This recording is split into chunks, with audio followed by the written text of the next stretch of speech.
Now, a workbench becomes an outfeed table. Part 1.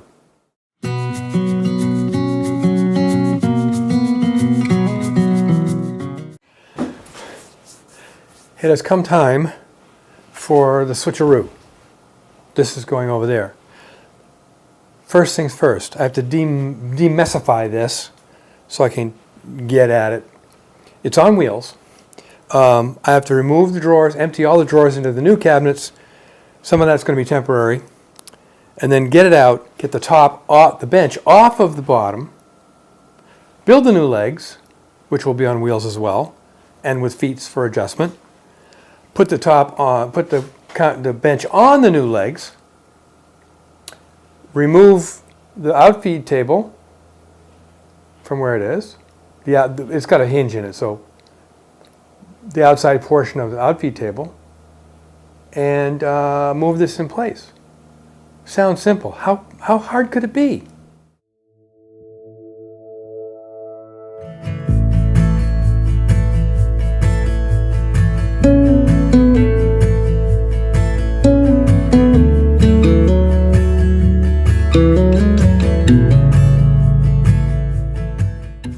Got it cleaned out. I can move it around now fairly easily. Got all the glides off. Somehow I misplaced one of the parts of this glide, and so I'm going to have to find that. But I'm going to get these off of here. And this top is held on to the cabinet below with some half-inch lag bolts, lag screws. And what I'm going to do is I'm going to undo those lag screws and then flip this over to the sawhorses I have back here. And those sawhorses, when it's upside down, is so I can put the legs on it. I may have to take, no, I don't think I have to take off the vices, because I've got a vise here, I've got a tail vise here, and I got a front face vise here, front vise here. So let me get these out of the way. All right, so I thought I had a socket here for a second ago. Oh, there it is. No, there it is right there, right in front of me. So let's see if my new Ryobi, oops, what's going on here? Must have fallen down and came apart. Well, it's working fine. I'll fix that later.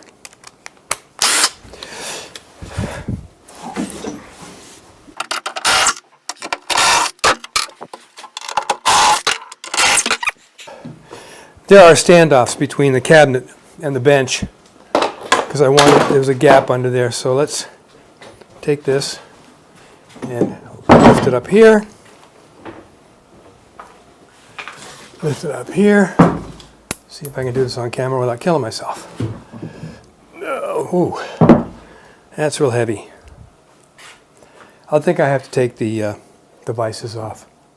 So I've got the vices off. It's kind of juggled around a little bit. That end is still on the sawhorses, so let's lift it up. And I've got little pieces of plywood here for the trench. All right, there it is. Be quiet, you. So now it's ready for the new legs, which are going to go about where this one is, and probably exactly where those two are, maybe over a little bit. The thing is I don't want to interfere with either of the vices. And so I'm at that point now. So I got to take these things off, get this out of the shop, and then start building the legs, which I said in my previous video. The wood's right there. Time to make the legs. I have a reference drawing here that this is not the cut and dried and absolute final. This is a reference drawing, so I have an idea where I'm going with this, and I got the correct dimensions on the reference drawing. This is some of the wood that was on the floor. This is a non-treated 4x4 from the big box store, and I'm going to make the legs out of these, about 3 of them. I need 2 feetses, 2 cleats here, and then 4 legs, and that should be enough. And that's, I'm going to mount this all up, flip it back onto the floor, and then put the oh, here they are. These are those Rockler bench wheels things. You know, they like this, and then when you want to roll around, you push it down like that, step on it, and the wheels drop to the ground. So I'll have those in there as well. And I got some more feet. See? I got more feet. Now, according to Amazon or the manufacturer, or whatever, these are heavy duty. These are the heavy duty feet. I think they're just black oxide or something like that, because they look identical to the ones I put on the hardware cabinet. But it doesn't matter. They're going to do their job. They don't have to move around. Just get down on the floor and bring this level with the table saw or the outfeed table. So I'm going to get started cutting these out, and then I'm going to cut. These are going to be lap joints, by the way. There's not going to be mortise and tenon joints. It's going to be lap joints. They'll be bolted together. I'm going to cut the lap joints on the table saw, and then bolt the whole mess together, bolt them to here, and then flip it upside down. The rest of the story you know. So let me get started on that.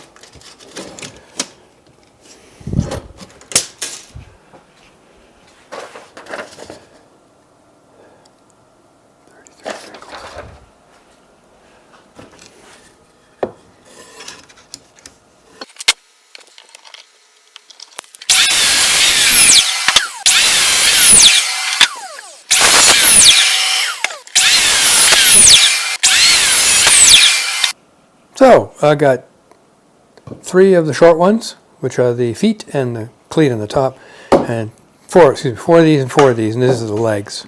They're going to go, verticals, and I'm going to do all lap joints.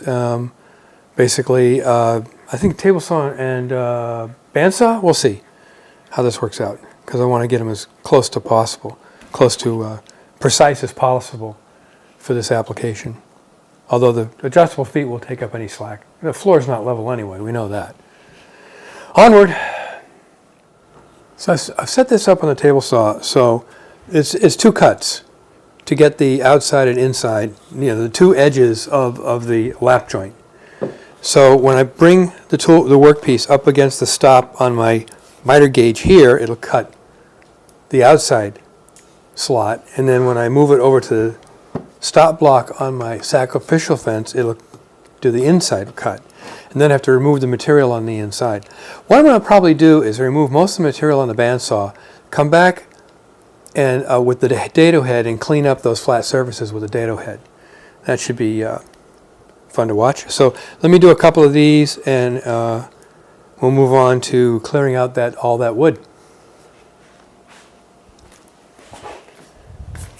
Protect your ears.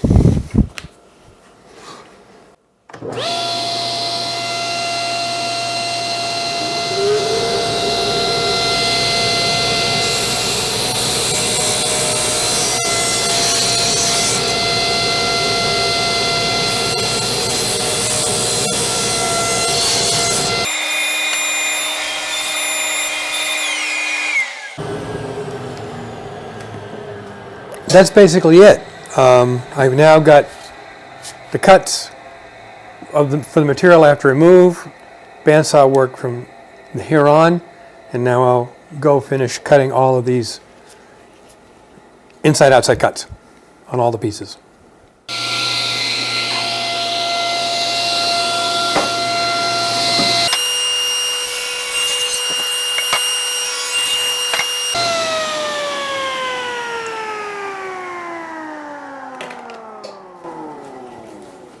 Since the legs are just going to be a single open lap joint here, I had to make 1 cut. See what's going on here.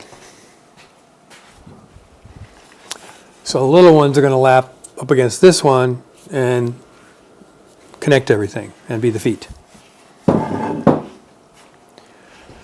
Some may think those feet are a little narrow, but that is the width of the heaviest part of the bench because that's a solid maple top and it's heavy, so it's sitting all that mass is going to be on those legs. So now I got to go change the blade in the bandsaw and do some rough cutting here, and then come back to the table saw and clean it up. Kind of tight for space in here because a shop remodel. All this waste wood over here, which is not waste wood, that's going to become cleats and storage and whatever. I'll do a couple of these, clip off the waste, and then we'll go back and do the dado job. But first of all, just give you an idea how this is going to happen with the bandsaw, and then we'll move on to the dado head. Let's get started.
So you guys get the idea.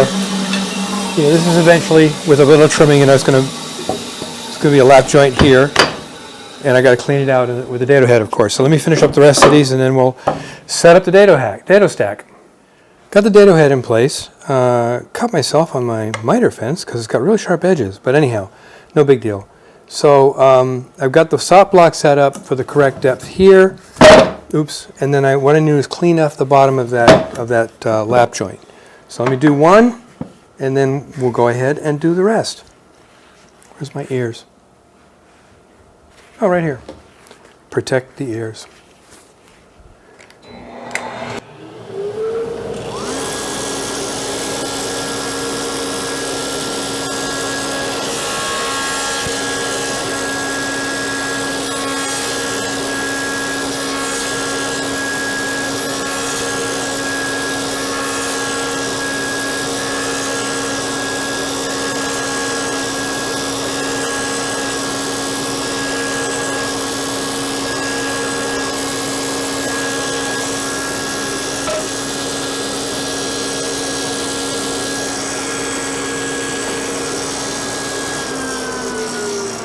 There we go. I'd already done, as a test piece, I'd already done this side. So there they are. Trimmed down, clean. So when I start putting these together, trick I'm going to use is I'm going to screw these together with number 10 screws or number 8 screws, long ones first. Then drill in the holes and put in the bolts. That way I know I've got everything stable and square to itself before I go ahead and do the final bolting of it together. So let me finish up with the rest of these, and we'll get them all ready to become legs.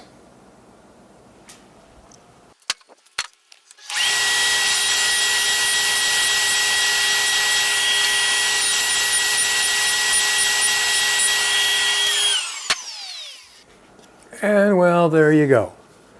This is just dry fit together. Yeah, these are hefty. The whole system's going to be pretty hefty. There's a little bit of finickiness because, you know, I bought this off the shelf. I didn't mill it. I just used it. And I know that can be problematic sometimes, but in this case, it's a bench. These legs are just going to sit there, and the top's the important working surface. But here we go. I think I'll put the little levelers on the ends here and put I'll nip off the corner. Up here more than down here, I'll nip off the corners. But I'll put the levelers here. No, I won't. That's end grain. I'll put them on the outside of each set of legs. Let's put this mess together. Getting the legs and everything prepared to assemble.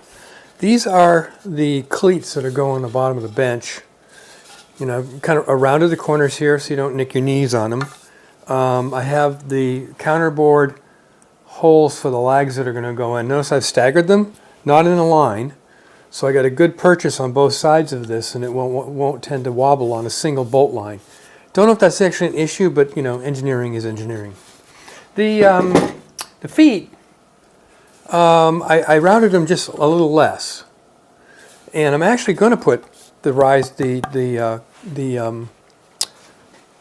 adjustable feet here, like I said I wasn't going to do before, because first of all I have to put the wheels here. But if I use longer screws, it'll be fine. Plus, it has a lip that holds it to the wood and jacks it up down that way. So the screws just hold it in place. Don't have a whole lot of load on. The load is on this little L-shaped piece right there. All my hardware is nicely lined up over here on the workbench. So this is going to go here, and I think you can see in camera. Move it around. Move the camera a little bit. This is where the top cleats are going to go. I've already kind of designed up a little cabinet to go underneath it for some storage, not a lot. We only want to store the tools and things, hold fast and stuff like that, that are used on the workbench itself. Everything else is going to be elsewhere, you know, chisels and whatever. So let me get these, let's assemble the legs. I'll do most of that off camera because it's kind of boring. And we'll come back and finish the fastening them to the bench. Here we go. First leg in place. Holes drilled, counterboard. The 3 lag screws holding it to the bench itself. And everything is counterboard so you don't catch on anything. In order to drill these holes, pilot holes for these lag bolts, to make sure they're aligned correctly, I drilled the 5/16 holes through here. Then I used one of my transfer punches. I'll leave a link in the description for transfer punches to transfer that down to the bench top. And I had this locked in place so I could get it correct. And then I chamfered the hole so that it was easier to guide the screw. And once I got these where I could feel them going in finger tight, then I hit them with the impact. I'm still going to put a web across the back here of 1/2-inch plywood just to add that little bit more rigidity.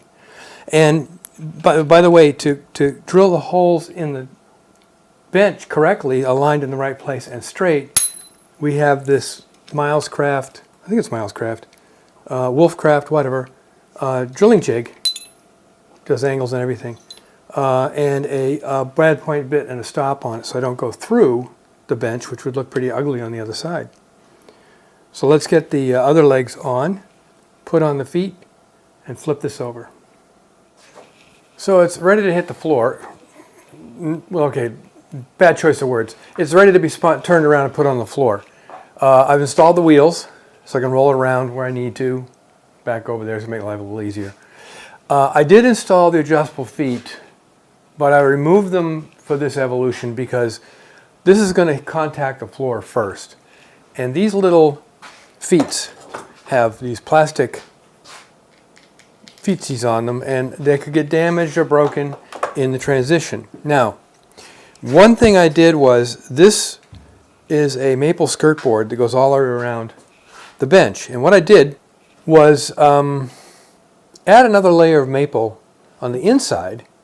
That gives you a much wider clamping surface if you want to clamp something to the edge of the bench. I discovered that my stapler doesn't like to go through maple, so I glued it, stapled it in place so that it would stay there, and then came back and put screws in. And that goes anywhere where you can clamp to the bench. There's this doubling of the maple here for a clamping surface. So now, let's do the hefty metal bits. Now, this is going to be heavy to do. I'm going to bring it over so it's vertical here. I'll be holding it so it won't fall over, and hopefully gently roll it down to where this foot, whatever, comes in contact with the floor. This height here is higher than my sawhorses, and that's kind of the issue. So let's Okay.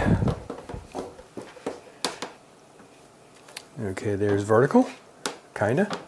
Now comes the hard part. Getting it to the floor without breaking anything.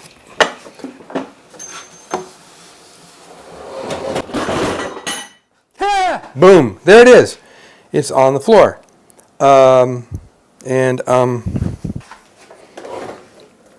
Yeah, cool. So now really what I have to do now is go around and put the, oops. There we go. What I need to do now is go around and put those feet back on the other side for adjustment. And then I'll be able to kind of finish this part of the project. So I'm going to do that. We'll call it a day on this video. It's already getting a little long. And the next video will be cleaning out the space behind the table saw and just rolling this in and setting it up. So until next time, make great things out of wood and build yourself a nice bench.